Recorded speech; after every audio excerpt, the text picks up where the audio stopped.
In this video, we're going to be covering all of the practical skills that you'll need to know to operate successfully in a winter and Arctic environment.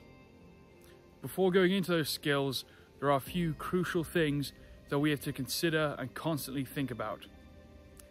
And that's the first thing is good preparation prevents poor performance. In our gear video, we discuss the things you can do to prepare and have on you to make your life a lot easier when operating in these cold temperatures. Other crucial things that we are constantly trying to prevent is getting wet. When you sweat, you get wet. If you're exposed to the elements, you also get wet. And when you get wet, you get cold.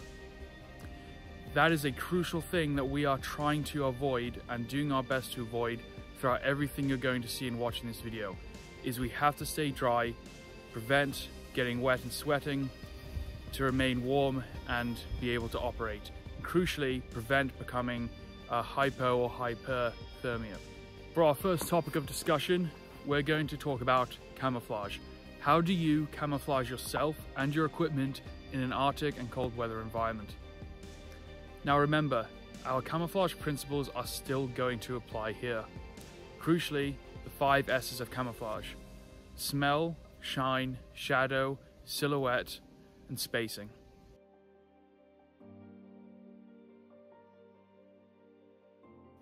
Now we're going to camouflage our equipment for the winter environment. I understand that a lot of you don't want to go out there and buy full winter suits, so I'm going to teach you a very, very easy way to camouflage your equipment quickly and economically as well. So then, to camouflage our equipment, it's real cheap and easy. You're going to need white electrical tape, white duct tape, scentless or scent-free bin bags or tall kitchen bags, and this is a laundry bag, unscented, untreated, nice and simple. So first off, what we can do is we'll start nice and simple with the duct tape. You're going to get large bits of your webbing equipment and your helmets, armor. You're going to take big strips. Quite simply, just place those over the helmet, your equipment, using your bungees. There you go. And what this is going to do, it's going to start to break up that outline. Now, it's not perfect, it's not meant to be, but you can see this technique being used all around the world. You go get under there. It's cheap, it's easy, and again, if you don't have that other equipment, snow covers, then this is what you're going to want to do.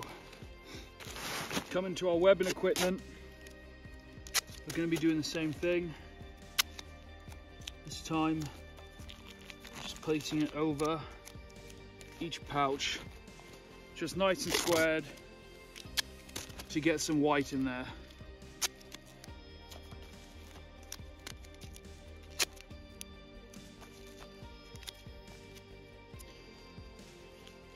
Again, we're not looking for perfect.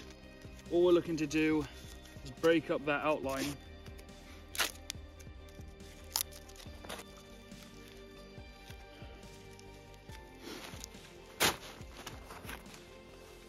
With your boonie, what we can do is either cut off bits of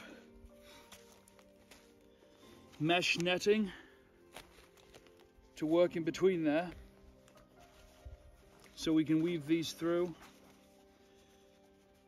these little holes, or we can do the same with the tape, or we can do a mixture of both.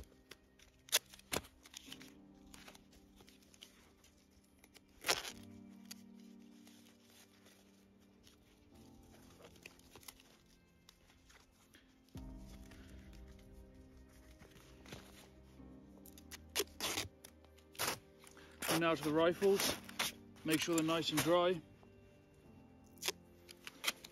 Same thing as before.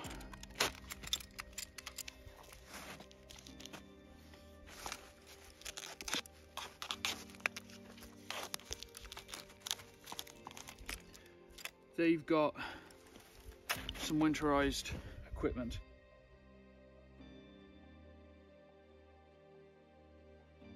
So, just like the environment behind me, we've used the tape and netting to break up our outline, just like our background. You'll see splotches of white interrupted by foliage, and that's exactly what we're doing here. We're breaking up the outline of ourselves and our equipment to match the background behind. Again, this is a cheap, easy solution if you don't have a snowsuit. If you do, you could even use bed sheeting to cover your body. More tape, more netting on the arms.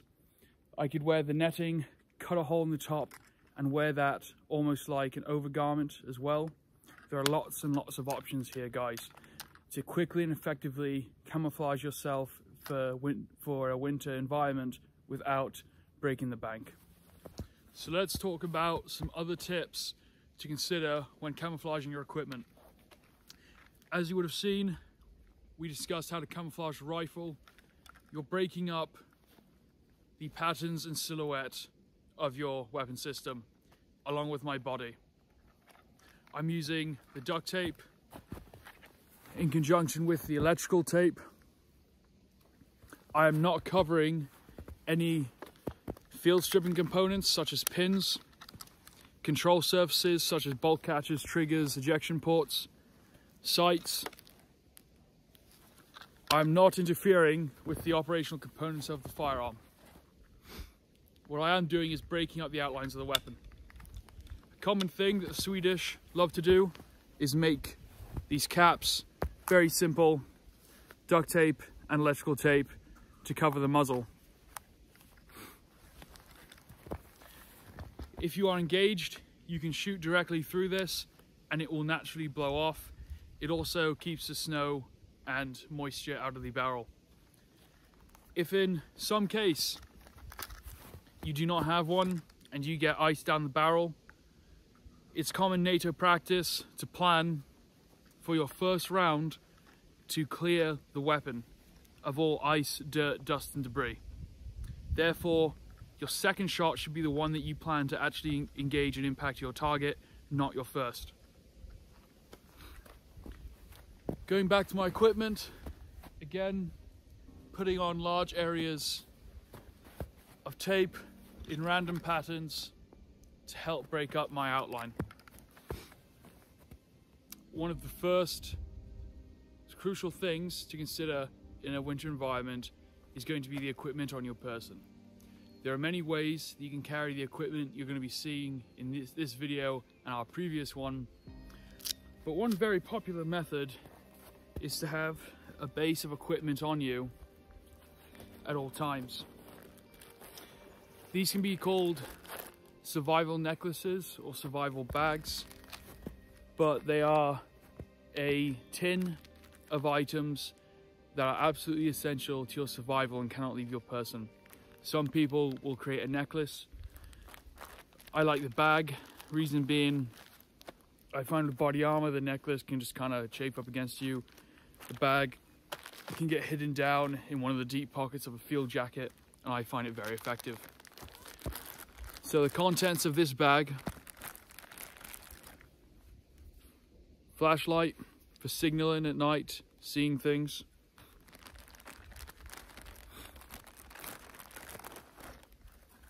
paracord, Swiss Army knife or general purpose blade, chem light for nighttime signaling, chapstick for chapped lips, hygiene, cracked cuticles, stuff of that nature. This is just a creature comfort for me, but I got some more hand cream. My hands get chapped in the winter, so I find that helps. Also, it's beeswax, so it's a good antibacterial. So if I have a wound, if I had to, I could kind of plug it, keep some bacteria out with this.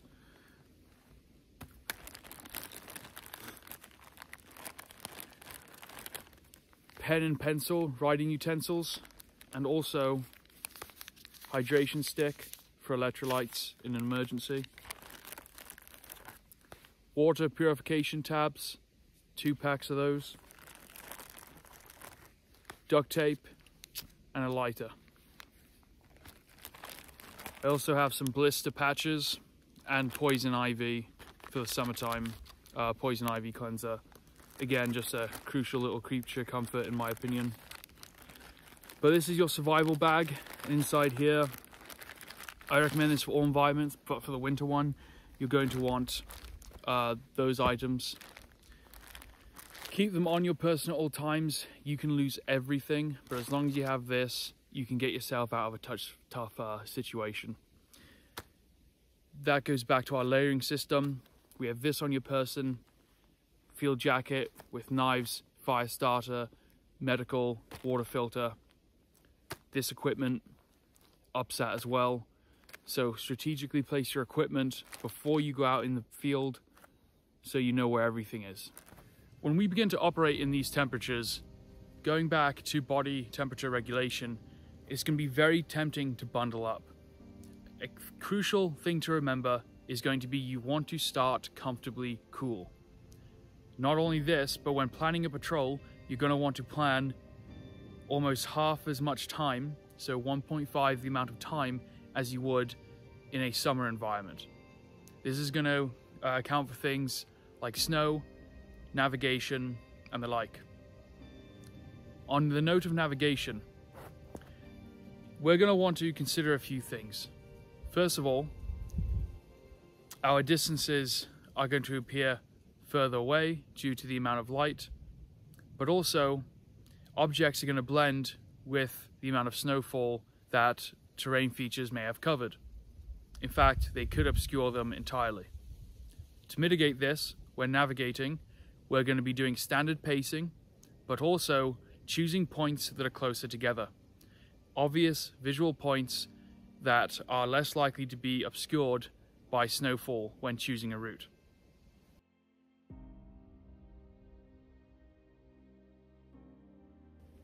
Let's talk about shelter building. So when is it time to find shelter? Well, let's look at the emergency shelter. This you'll utilize if you become wet and cold very quickly, weather comes in, or you have to seek shelter at once. You're going to utilize your poncho, and you're going to find a log to lean up against and make this shelter very quickly. So what you see here is an absolute last resort emergency shelter. If the weather's coming in, or if you are getting hypothermic and you have to change, this is the quickest way you can put up a shelter. A poncho with a hood is essential. You see, I broke off some tree branches and I hung it from the tree there. My pack I use as one support and my rifle for the other, creating a very quick A-frame.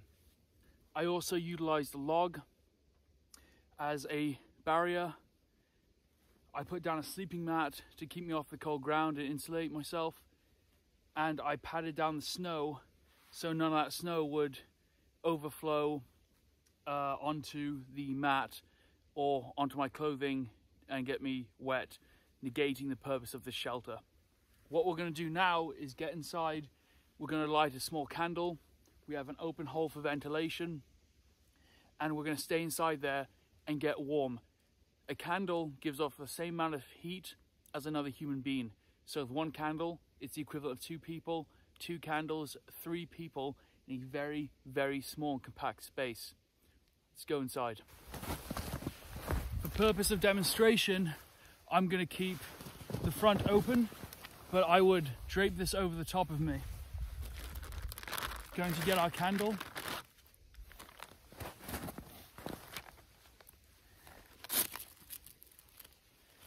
Our lighter or match.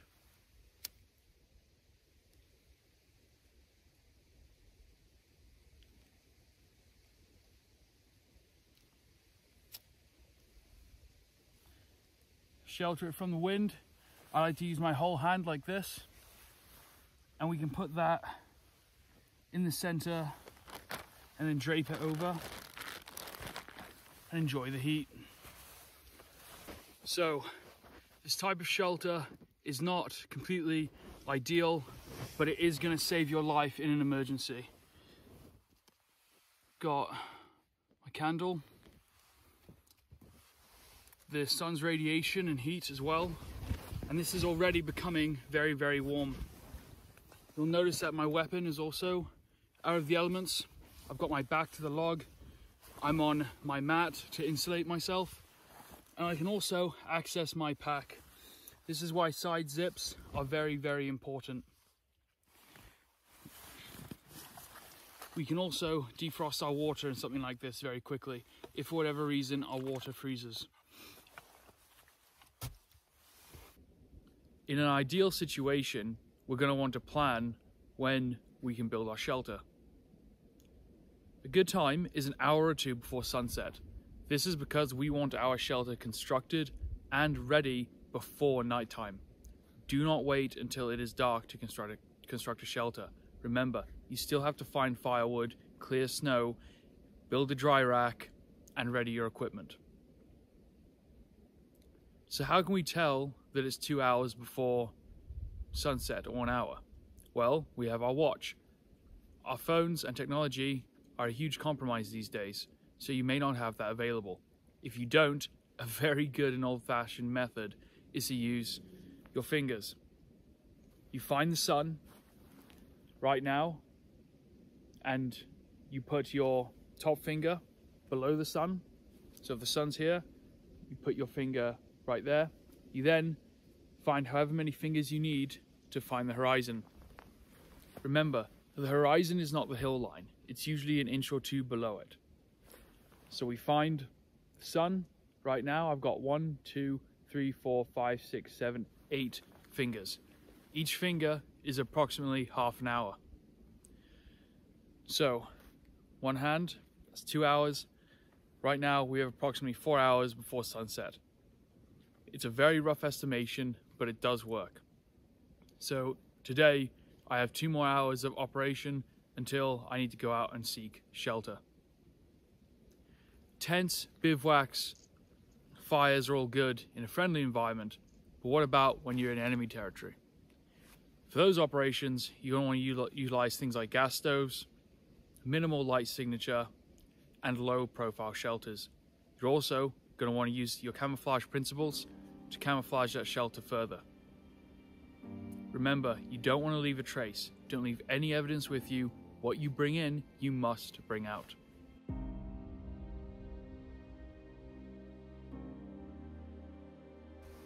In a cold weather environment, you always want the ability to start a fire.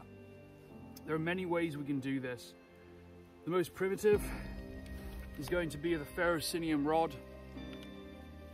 Exactly what you've all seen on the Survival Channel. Create sparks. To do this, you're going to need something very dry, which is very difficult to find in the wintertime. You can use cotton balls, dry grass, things of that nature, but it's going to be very, very difficult. You can also use these to light the fire on a metal stove, but again, you're going to need to carry a gas burner for this method. Moving forward, we've got fire matches. These are storm matches. These will light in any weather, but are only as good as the fire that you can prepare. You've got lighters, great tool, not when they get wet, so keep them dry. The candle is fantastic, can be used to warm a shelter, start a fire, always have 2 of those. Solid fuel tablets are a must. These will assist you in starting a fire. We're not out here to play survival, we're out here to operate, be effective. We need multiple ways to start a fire. You then have solid fuel tablets and a cooker stove. Using all these methods, we can start a fire in the winter almost guaranteed. So how do we find firewood? When it comes to starting a fire, we're going to look for a few things. The first is going to be dead standing dry wood. We don't want to get dead wood off of the ground. The snow and water and rain is going to saturate that wood and make it unusable. Behind me I have a pile of fallen trees with dead dry wood hanging out of it. You can also see a tree laying vertical behind myself. That's going to be dead standing wood as well. When we begin to make a fire, we're going to look for thin wood, about half the thickness of a pencil thickness, finger thickness, and finally 2 to 3 inches in diameter for our main burning firewood. I'm going to show you how to get that wood, as well as start a basic fire and also a Swedish long fire as well. Here we have some dead standing wood. We can tell that it's dead by the audible sound it makes. You can also tell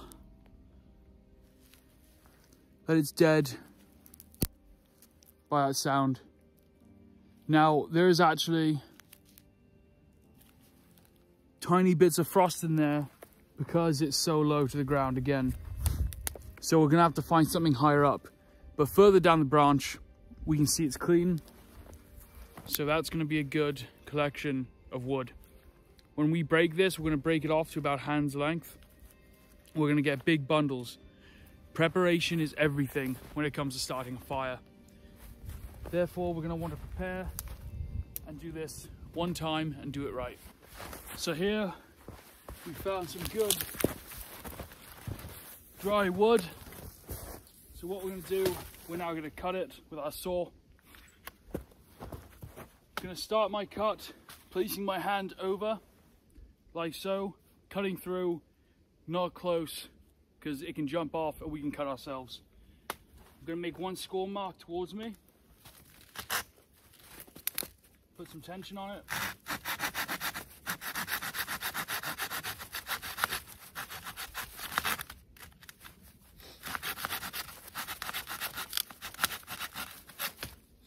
Okay. So now we're gonna hold on to the bit that we want to keep so it doesn't get wet and fall into the snow.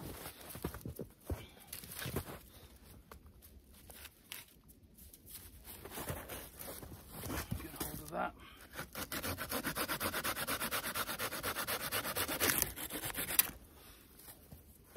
Now we have our cut off. We can put that into a pocket, keep it nice and dry. Grab our next one.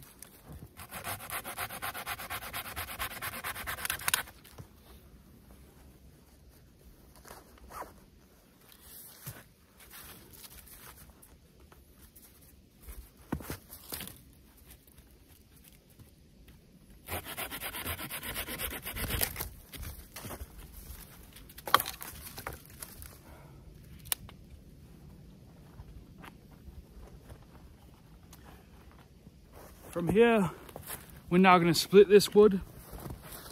So we're going to get our piece and use the other piece as a hammer.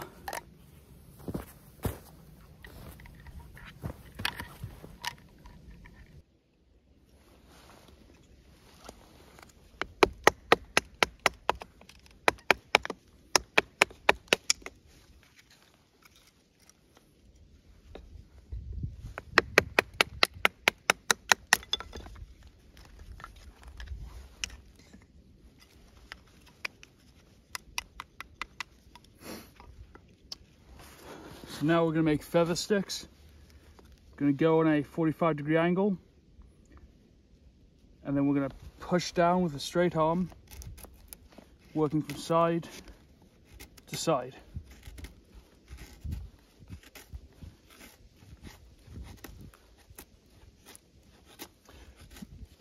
The reason for doing this is we've exposed the nice dry heartwood out of what would essentially be a wet stick. So there's one.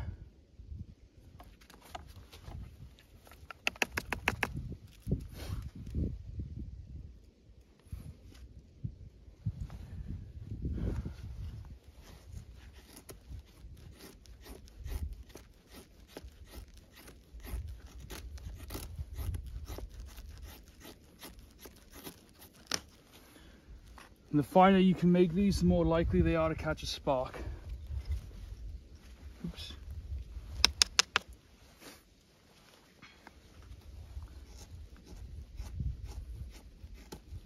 Again, working from side to side.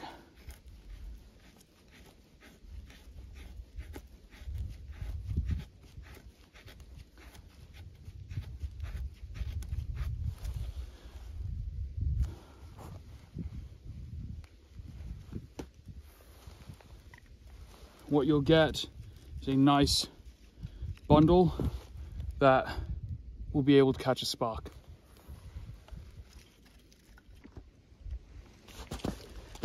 So here you can see all the different sizes of fuel we have. We have our small stuff, our pre-made feather sticks, slightly larger, pre-cut, very dry wood, and there are large pieces. So to start the fire, I'm going to need a base.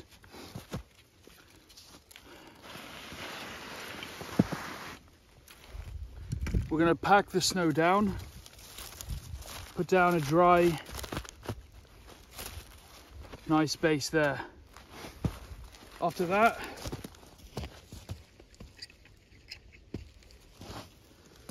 we're going to create a grill for airflow. We can then grab our feather sticks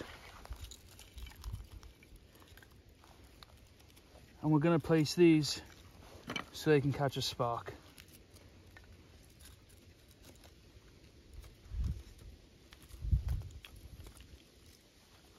I like to cross them over like so. Nice and dense. Get all those fibers together like so.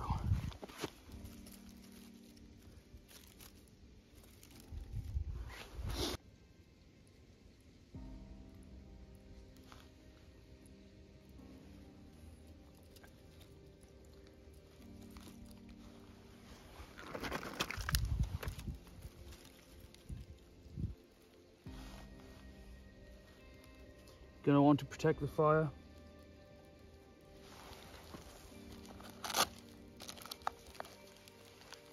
And this is why we have our fuel ready. Because as the fire grows, we're gonna want to keep adding fuel because there will be some moisture in that wood. And you want to have this ready. Now we can start building in a crisscross fashion. And that is going to burn with extreme fuel efficiency.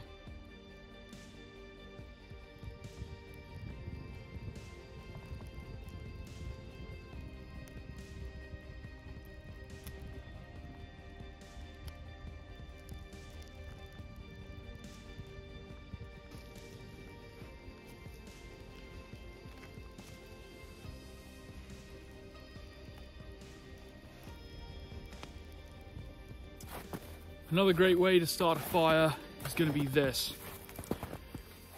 So this is called Swedish candle, Finnish candle. What you're doing is you're splitting a log, remember dry wood, 4 ways. You get wire or rope and you're putting small kindling all the way inside it, all the way up. You then put it on a base of coals or a fire you've already lit.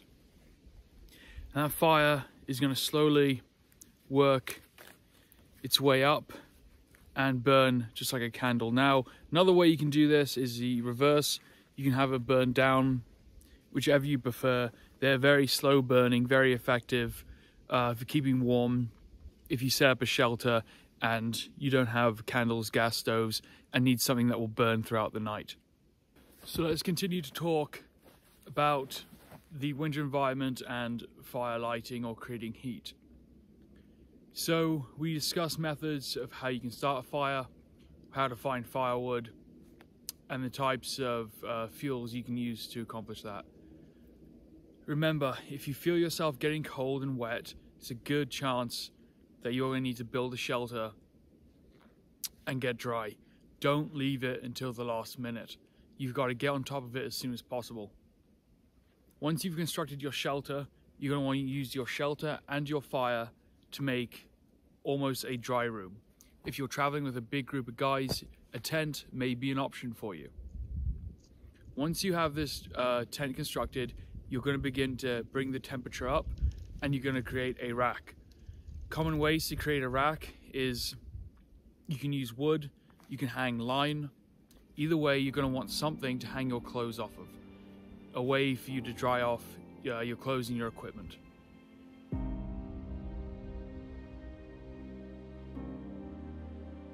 Next, let's talk about finding water. Water is everywhere in a cold weather environment. So you think. It's actually a lot harder to procure than one would imagine.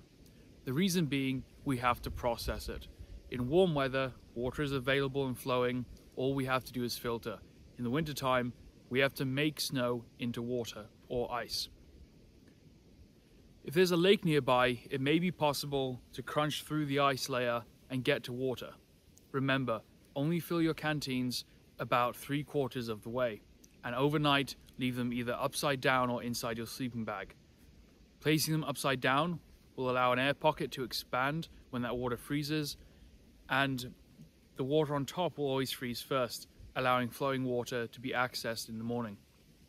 If you have room, I highly suggest, as always, keeping sensitive equipment close to our body or inside our sleeping bag at night.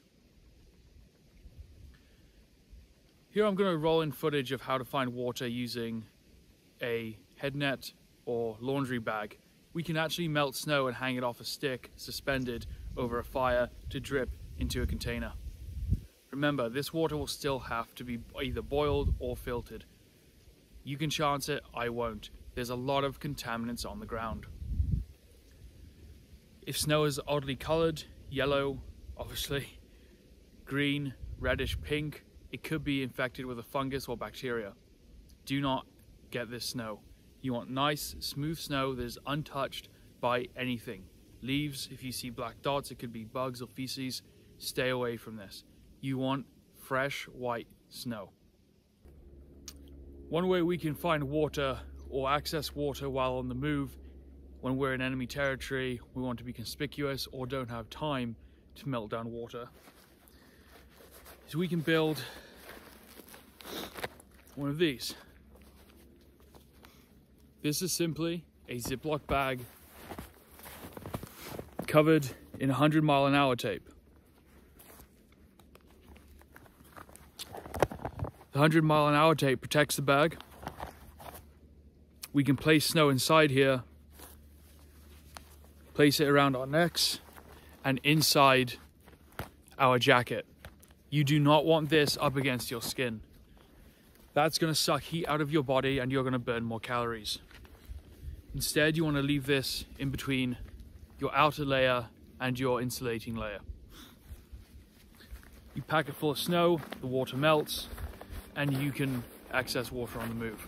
Very useful tool indeed.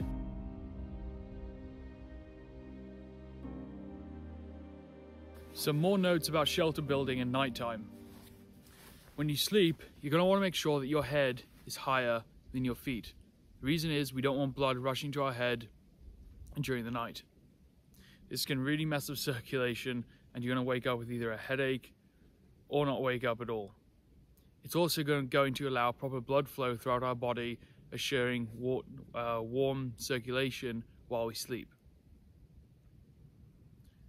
As well as this, during the night, you're going to be able to see more. This is because snow reflects the light, meaning if you do not have night optical devices such as night vision or thermal, you're going to have a slight advantage. If you do, however, have night vision or thermal, everything you see is going to be extremely amplified. On a cloudy, dark, moonless night, night vision will still work relatively well. On a moonlit night during the winter time, night vision will be indistinguishable from the daytime, giving the user of night vision an extreme advantage here. So, something to consider. If you are going to operate without those devices, wintertime might be the best, but if As always, you are going up against somebody with those sorts of equipment and advantages. You are in for a rude awakening, as always. That is an absolute combat multiplier, and more so in the wintertime.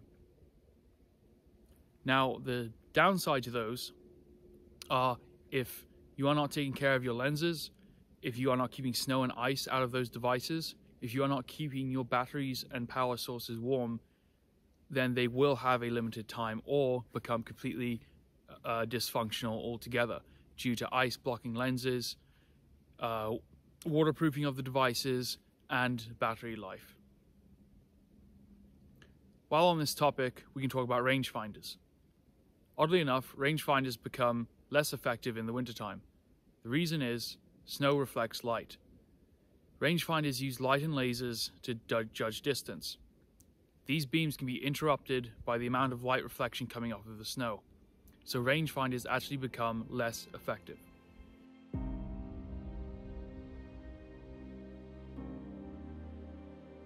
Let's talk about weapon systems. What are some considerations that you need to know to operate your weapon systems in a cold weather environment? After all, we're not here to camp, we're here to conduct an operation. So, first of all, you're going to want to keep ice, snow, and water out of your weapon system. Some countries utilize bags, muzzle covers, or other methods. A good practice is make sure your magazine is always inserted, dust cover closed, and you have some sort of cover over your muzzle. If you don't, NATO troops train, if they have ice in the barrel, that your first shot does not count. That first round is going to do nothing more but clear ice and debris out of the barrel. Therefore, if you're going to engage a target, trust your second round will be the one to go exactly where you want it.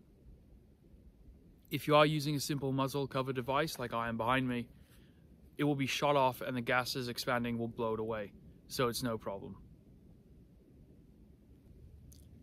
The temptation to bring your weapon inside your sleeping bag and outside of the tent and inside the sleeping bag is going to be huge. We are always taught to keep your firearm on you at all times, but in a cold weather environment, you're better off keeping it outside. The reason being, if you expose a weapon to hot and cold cycles, you're going to get further weapon wear and you could experience thermal drift with optics. Weapons do not like that kind of environment. So either keep them warm, which if they're outside your body as they should be, won't be an option, in which case, keep them cool and keep them cold. Lens covers are an absolute must for your weapons during the wintertime. If you dive into the snow, ice will accumulate and snow will get into your optics, therefore covers are a must.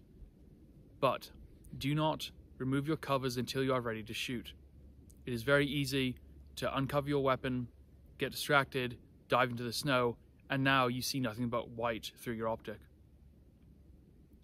You might want to blow on your optic or use your hot breath to remove the snow. A bad idea. All you're doing is blowing moisture into the optic, which will freeze. So avoid that by using and conducting proper use and procedures with lens covers. Iron sights can also be a great option. They don't experience thermal drift and they're very reliable. But again, snow can get into these areas, but these you can simply blow on or use your hands and expose to moisture, and they are not as susceptible as glass optics. When firing upon a target in the cold, your shots will land low. This is because the powder doesn't have the same amount of time to burn, so you will experience a slight off zero of your firearm. So make sure when you go out into the field, you're re-zeroing your weapon systems. Tactics and procedures for a cold weather environment. It's often said that being in cold weather, there's no point because you can easily be tracked. Well, although you do leave tracks in the cold weather, what we can do is cause confusion. We can do this by stepping on each other's tracks, one man behind the other, traveling in single file. Although this will still leave tracks, it will not tell our opponent how many of us there are or which direction we're going. We can also use this to our advantage. If we're being tracked, we can actually create false tracks to set an ambush. So although it may seem like a handicap at first, if used correctly, the use of winter tracks and snow tracks can actually be used to a huge advantage. You can also tell where animals have been, vehicles, type, if you're going up against a more untrained force and you know how to identify those things. Operating in a cold weather environment has its own set of challenges. It's a massive topic that takes years of training. So make sure you get out there and you practice these skills. The only way you're going to get better is if you get out and do it. Thank you so much for watching. I appreciate your time. Have fun, get out there, and for closing notes, make sure you're looking after each other. Look after your mates, be there for each other. And I've always found that if you're not in a place where you are the new guy, you're doing something wrong. I always find it fun to be the new guy at something. Put your ego aside, go out and learn something new. Remember, the only time you have an excuse to make a mistake is when you're new at something. So go out there, learn something new, enjoy the process of learning and being new at something and being bad at something. All right, guys, thank you so much. Take care. See ya.